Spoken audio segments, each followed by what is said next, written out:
Good afternoon. I'm Jim McKay speaking to you live at this moment from ABC headquarters just outside the Olympic Village in Munich, West Germany. The peace of what have been called the Serene Olympics was shattered just before dawn this morning, about 5 o'clock, when Arab terrorists armed with submachine guns, faces blackened, a couple of them disguised as guards or as trash men in the Olympic Village, climbed the fence, went to the headquarters of the Israeli team, and immediately killed one man, Moshe Weinberg, a coach, 2 shots in the head, 1 in the stomach. As much of the world watched and listened, McKay drew deep on his repertorial background. I asked Ron, why did you pick me to be the anchor of our coverage on the day of the tragedy in Munich? Because actually my good friend Chris Schenkel was our host of our 3-hour nightly show. But with all due respect to Chris, I just thought that this was going to require the same skills that had made Jim what he was on Wide World of Sports. And you didn't know what might happen, but you knew that it was going to be a dramatic human story with journalistic elements to it. This is building number 31. And we're moving in now on the windows behind which, at this moment, 8 or 9 terrified living human beings are being held prisoner.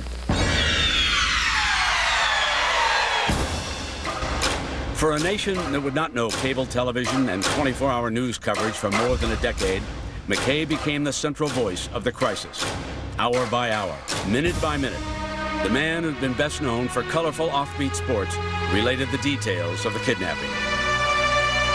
We are told that there are men with guns beginning to train those guns on the rooms where the 2 heads were sticking out a moment ago of the Arab guerrilla lookouts. I'm not sure these men have guns or cameras. That's a gun, all right. One man with binoculars, another with a gun.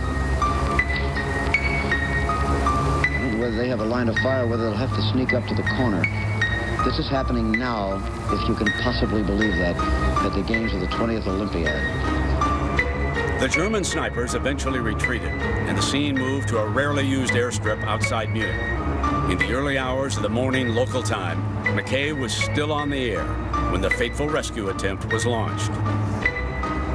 The latest word we get from the airport is that, quote, all hell is broken loose out there, that there is still shooting going on, that there's a report of a burning helicopter. I do get emotionally attached to the things that I feel.